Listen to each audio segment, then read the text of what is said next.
Let us talk about our culture today. First, what do you understand by the term culture? Culture means ideas, customs, or beliefs that we believe in. ठीक है, culture consists of dance, food habits, ideas, beliefs, customs that what we follow, art, religion, and music. Now we will understand each and every aspect of culture.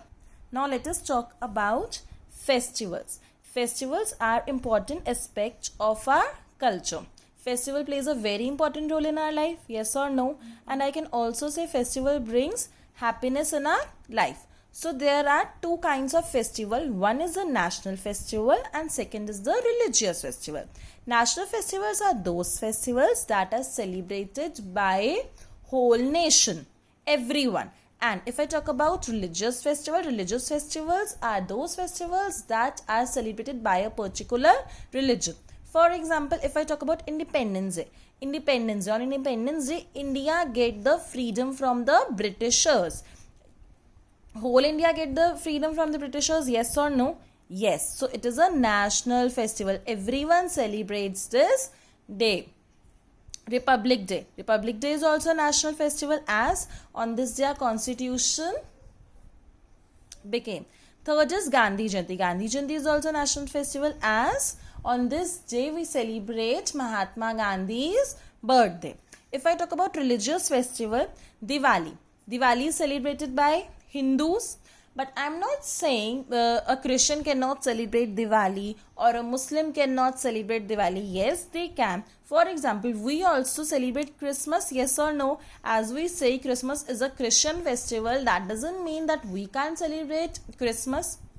Religious festivals are for particular religion, but if we want, we can also celebrate these festivals. But if I talk about national festivals, these festivals are also celebrated at school level. Every year on Independence Day, if I talk about Republic Day or Gandhi Jayanti, a special assembly held in our school, yes or no? Yes. Okay. Now let us talk about dance and music. India has two major kinds of dances. One is classical and another is folk dance. Let us talk about classical dance first.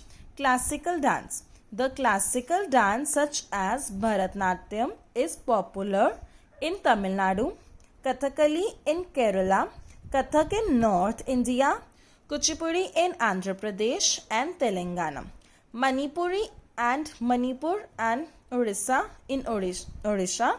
Most of these dances tell stories from art to epics, the Ramayana and the Mahabharata.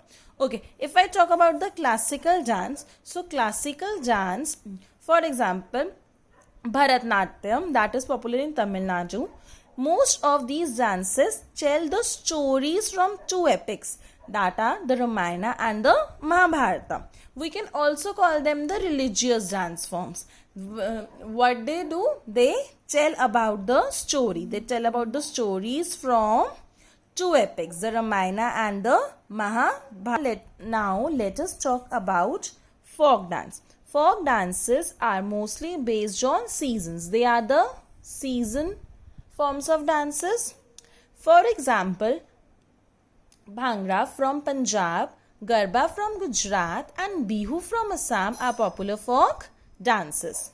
Art and sculpture. The earliest form of art based on the teaching of the Buddha. The earliest form मतलब सबसे पुरानी form of the art that was based on the teaching of Buddha are the cave painting at Ajanta and Ellora in Maharashtra. Miniature art, miniature means small.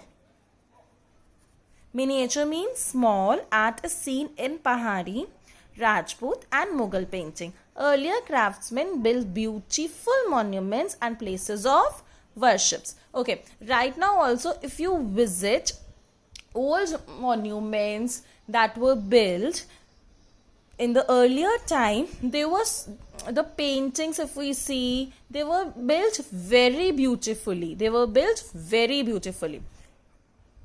So in this class, we understand the meaning of unity and diversity. We learn the culture of India. We study about dance and music and art and sculpture. In the next class, I will continue with this chapter. Please revise the notes that I am providing you. Study well. Stay safe. Thank you.